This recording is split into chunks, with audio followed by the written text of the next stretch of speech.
नमस्कार प्यारे बच्चों। अब हम देखते हैं हम बीमार क्यों होते हैं। ये इस टर्म का अंतिम चैप्टर है। तो इस चैप्टर में देखते हैं कि हमें किन बिंदुओं के इर्द गिर्द अपने प्रश्नों को तैयारी को करना है। एक पूरा ब्लैक बोर्ड समरी की फॉर्म में इसको देखते हैं। स्वास्थ्य के लिए उचित आदतें, व्यक्तिगत स्वास्थ्य और सामुदायिक स्वास्थ्य, इंडिविजुअल एंड कॉमर्शियल हेल्थ। रोग के कारक कौन कौन से हो सकते हैं, आंतरिक और बाह्य। रोग के प्रकार, तीव्र, एक्यूट, दीर्घकालिक, जन्मजात, अधिग्रहण, कम्युनिकेबल, नॉन कम्युनिकेबल, संक्रामक, असंक्रामक।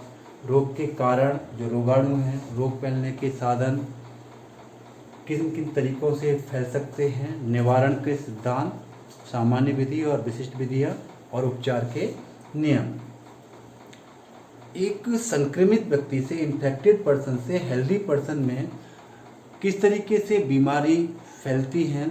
तो एक तो डायरेक्ट कॉन्टैक्ट के द्वारा, इन्फेक्टेड वायु के द्वारा, इन्फेक्टेड वाटर, इन्फेक्टेड भोजन, दूषित भोजन, कीटों के द्वारा, काटने के द्वारा, इंसेक्ट के द्वारा, एनिमल बाइट्स, और जो फॉर्माइट्स हैं हमारे वस्तुओं के संपर्क के द्वारा भी रोग जो है स्थानांतरित हो सकते हैं।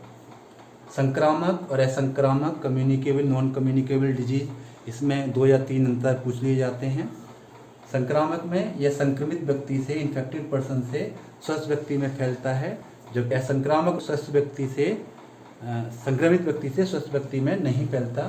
रोगाणु या माइक्रो ऑर्गेनिज्म इनके कारक होते हैं, अन्य कोई कारण हो सकते हैं। धीरे धीरे पूरे समुदाय में फैल जाता है और ये समुदाय में नहीं फैलता। तो सर्दी, जुकाम, कोरोना जैसे अभी हमने देखा, तो ये कम्युनिकेबल डिजीज है। हाई ब्लड प्रेशर, अब पेपर में वायरस के द्वारा होने वाले रोग, बैक्टीरिया के द्वारा होने वाले, प्रोटोजोआ, फंगस, ये पूछा जा सकता है एक एक रोग का नाम, या कोई डिजीज देख करके उसके पैथोजन का नाम जो है वो पूछा जा सकता है। AIDS, WHO, BCG, DPT, HIV, इनमें से किसी एक का पूरा नाम ये पूछा जा सकता है। अब हम इसके कुछ क्वेश्चंस को देखते हैं। तो इस चैप्टर में 2 या 3 डिफरेंस भी हैं, संक्रामक और असंक्रामक रोग, कम्युनिकेबल, नॉन कम्युनिकेबल डिजीज, स्वस्थ रहने और रोग मुक्त रहने में अंतर पूछा जा सकता है। एड्स से रिलेटेड जो क्वेश्चंस हैं वो 2 फॉर्मेट में पूछे जा सकते हैं, एड्स का पूरा नाम और एड्स रोग किस प्रकार फैलता है। अथवा में अगर हम देखें तो एड्स का कारक विषाणु, कौन सा वायरस है जिसके द्वारा ये फैलता है, HIV। एड्स की रोकथाम के लिए कोई 2 तरीके, 4-5 जो तरीके हैं उनमें से कोई 2 तरीके, मेथड आपको बताने हैं प्रिवेंशन वाले। रोग उपचार के 2 नियम कौन कौन से हैं, और रोग निवारण के 2 सिद्धांत। तो ये 2 अलग क्वेश्चन हैं।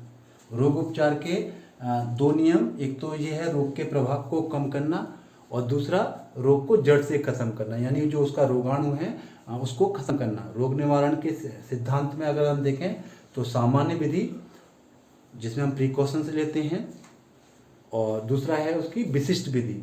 जैसे विशिष्ट विधि में टीकाकरण आता है, सर्जिकल मेथड आता है, और सामान्य विधि में जैसे अगर हमने कोरोना के समय में देखा तो हम सामान्य विधि अपना रहे थे, मास्क का प्रयोग कर रहे थे, हाथों को बार बार धो रहे थे, और सोशल डिस्टेंसिंग मेंटेन कर रहे थे। ये सामान्य विधि हैं जो हम एक तरीके से कहेंगे कि परहेज के रूप में या प्रिवेंशन के रूप में हम ले रहे थे, प्रिवेंटिव मेथड के रूप में। तो ये साधारण मेथड है। प्रदूषित जल से होने वाले 2 रोगों के नाम, तो इसमें हैजा और हेपेटाइटिस। प्रदूषित वायु से होने वाले, तो जब भी प्रदूषित वायु की बात आएगी तो लंग्स और जो हमारे गले से रिलेटेड बीमारियां हैं, श्वास संबंधी रोग हैं, ये हो सकते हैं। दां है इसमें। निम्न के द्वारा होने वाले कोई 2 रोगों के नाम, बैक्टीरिया के द्वारा, वायरस, प्रोटोजोआ एंड फंगस। अथवा रोग का नाम दिया हुआ है और इसके माइक्रो ऑर्गेनिज्म का नाम पूछा है। मलेरिया रोग में शरीर का कौन सा भाग संक्रमित होता है। अगर हम मच्छर को देखें तो मच्छर जो है हमारी त्वचा को इन्फेक्ट करता है और फिर हमारे ब्लड में ये इन्फेक्ट होता है। लक्षण क्या है, कपकपी के साथ बुखार आता है, और उपचार की दवा क्या है, कुरेन की गोली। रोग वाहक किसे कहते हैं, तो वे सूक्ष्म जीव या कारक जो रोगों को स्वस्थ व्यक्ति तक लेके जाते हैं। इसमें मच्छर हो गए, कॉकरोच हो गए, तो ये रोग वाहक की श्रेणी में आते हैं जो रोगों को कैरियर करने का काम करते हैं। आवारा कुत्ते के काटने से कौन सा रोग होता है? रेबीज। चूहों द्वारा फैलने वाले रोग का क्या नाम है? प्लेग। प्रतिरक्षीकरण, इम्यूनाइजेशन से आप क्या समझते हैं? और टीकाकरण, वैक्सीनेशन का मूल सिद्धांत क्या है? तो इस क्वेश्चन को भी आप कीजिएगा कि वैक्सीनेशन में इनएक्टिव जो है माइक्रो ऑर्गेनिज्म बॉडी के अंदर ट्रांसफ़र किए जाते हैं। जब कोई फेवरेबल कंडीशन होती है तो उस समय हमारी बॉडी में जो एंटीबॉडीज उस रोग से लड़ने के लिए बन जाते हैं। तो ये वैक्सीनेशन का मूल सिद्धांत है कि जिसमें इनएक्टिव माइक्रो ऑर्गेनिज्म को बॉडी के अंदर आरोपित किया जाता है इंजेक्टेड फॉर्म में। संक्रामक रोग फैलने की विभिन्न विधियां कौन सी हैं? यही बताया था कि हेल्दी पर्सन में किस तरीके से इन्फेक्टेड पर्सन के द्वारा रोग फैलते हैं। By contaminated water, polluted air, by direct contact, by insect bite, by animal bite. अथवा में अगर हम देखें तो ये भी वही पार्ट है। रोगी व्यक्ति से स्वस्थ व्यक्ति में रोग किस प्रकार फैलते हैं। ऐसे 2 रोगों के नाम जिनका टीका लगाकर रोका जा सकता है। तो बहुत सारे टीके हैं जो बच्चों को लगाए जाते हैं, उनमें से किसी का आप नाम ले सकते हैं। BCG, DPT, polio. एक तीव्र एक्यूट और एक दीर्घकालिक क्रोनिक डिजीज का नाम लिखना है।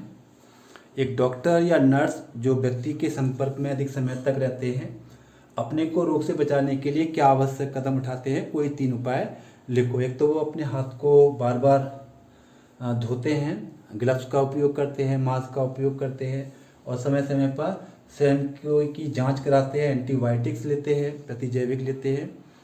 एक छोटा बच्चा है जो बोल नहीं सकता, वह अपनी बीमारी को कैसे बताएगा या हम किन लक्षणों के आधार पर कह सकते हैं कि बच्चा बीमार है? कोई 3 लक्षण लिखो। तो अगर कोई बच्चा उल्टी कर रहा है, दस्त हो रहे हैं, चिड़चिड़ापन है या सुस्त रह रहा है, बुखार है, तो हम लक्षणों के आधार पर कहते हैं कि बच्चा बीमार है और उसको इलाज की ज़रूरत है। उपचार से परहेज बेहतर है, इस कथन का क्या आशय है? तो prevention is better than cure. तो इसके अंदर भी उपचार के अंदर जो भी डॉक्टर बताता है कि भाई आपको व्यायाम करना है, विश्राम करना है और व्यसनकारी पदार्थ, शराब और नशे की आदत से दूर रहना है, तो आपको स्वास्थ्य लाभ जल्दी होगा। अच्छे स्वास्थ्य की क्या विशेषता है? वही व्यायाम, विश्राम, व्यसनकारी पदार्थों से दूर रहना, खान पान की अच्छी आदतों का ध्यान रखना। 2 प्रतिजैविक एंटीबायोटिक्स के नाम, टेट्रासाइक्लिन और पेनिसिलिन। एंटीबायोटिक्स को बनाना, तो एंटीबायोटिक्स की तुलना में एंटीवायरस दवाई बनाना मुश्किल क्यों होता है? क्योंकि एंटीवायरस होस्ट के शरीर पर आक्रमण करता है। तो अगर हम कोई दवाई बनाते हैं तो होस्ट को ही नुकसान पहुंचाती है। तो इस प्रकार आप इस चैप्टर को आसानी के साथ कर सकते हो। Thank you for watching this video.